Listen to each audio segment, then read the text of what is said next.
Greetings. You know, where I live, we have this kind of building structure where there are internal courtyards. There's actually three major internal courtyards. One of which has a pool, which is very common in Texas, and is kind of closed off in this particular way. And there's a covered garage.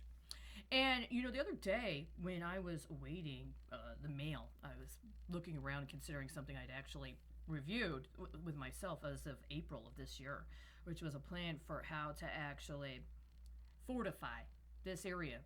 My understanding is that with the land space we have, and with the sun exposure, and with the manners in which the actual building is laid out, that we could have gone through a very comprehensive process that would not have cost very much to be completely self contained. We have at least three different rooms on site here that could have been either cleaned out or that could have been reconfigured, where we could have engaged in a process, if necessary, to even do some sort of internal closed circulation system. So, in the event that there was some kind of, shall we say, air quality problem on a large scale, and we could actually close off the ventilation system within the building, and then we would be able to circulate our own air. These sorts of processes already exist, and they've already been implemented in emergency preparedness strategies in other places. Actual open courtyards could have been used, and we could have engaged a process of growing our own food. We have the space, the means are at hand. If one is worried about the aesthetic, then it's just a matter of what you plant where and how you allow it to be cultivated. A lot of food as it's growing is actually very beautiful. We could have taken what the room is associated with the pool and its system connected to how it addresses matters related to allowing for the pool to have the water circulate, right, in order to keep it from getting algae. And we could have actually allowed for that to be cultivated as some other manner and dealt with the water in there. In a way, we could have even done some sort of water reclamation internal to this area. We could have had all of that done by right now. It wouldn't have even cost that much.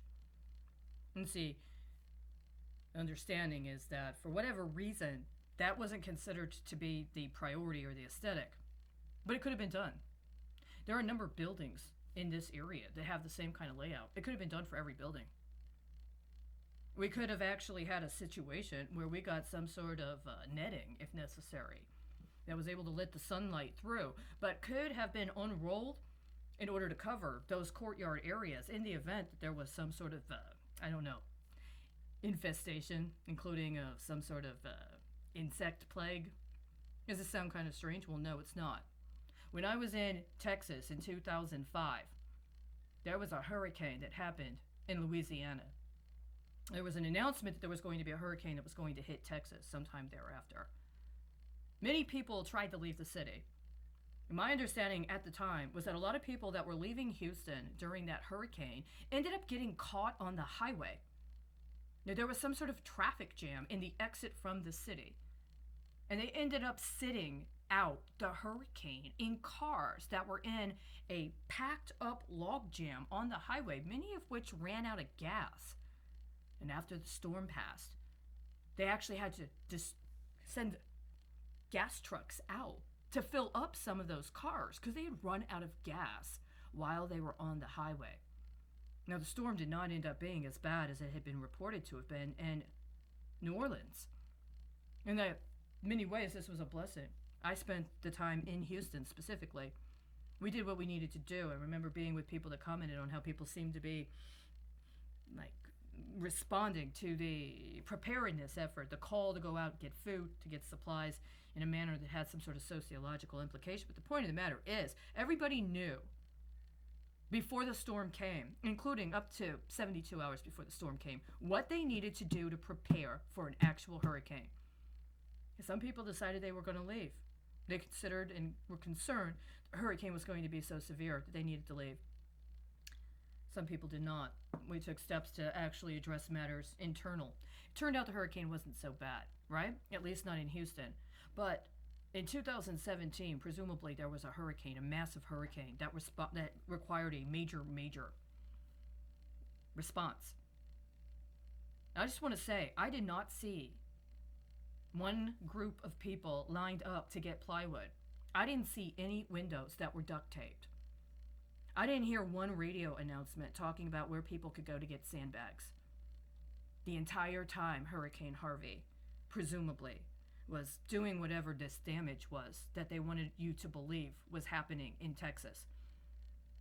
I was inside during the hurricane, but I was very shortly thereafter outside during the months in which it was alleged that they had to have response and cleanup to the hurricane.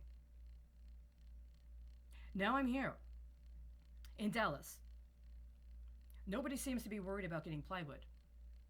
Nobody seems to be concerned about having things like emergency preparedness supplies. I don't see any duct tape on the windows. I didn't see any duct tape on the windows last year when presumably we were waiting for a hurricane to come our way.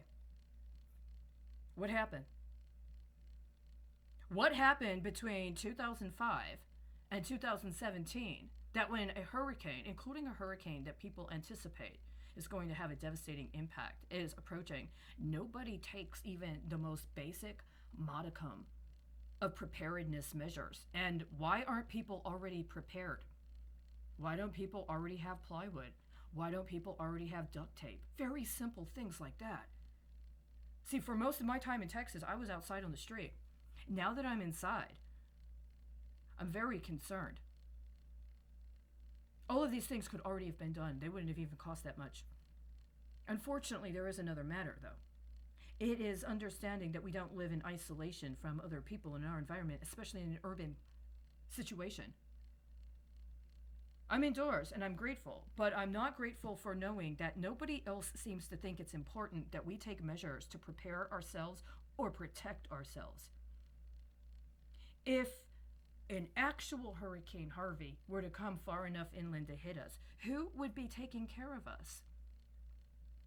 Who would be supporting us? The convention centers are already being used for assisting migrants in a crisis, right? All of the churches and social service centers that would have been available during something like Hurricane Harvey, well, they're being overwhelmed with a migrant crisis. All of the food banks, all of the emergency distribution, well, that's already been turned over for COVID-19. What were to happen if, again, the grid went out because there was a hurricane and or some other kind of environmental problem? What if we got a plague of locusts or something equivalent? I'm serious. My understanding is for the last 2 years there are other parts of the world that literally have had to deal with plagues of locusts. Nobody here is prepared for that, and it's intentionally been orchestrated that way.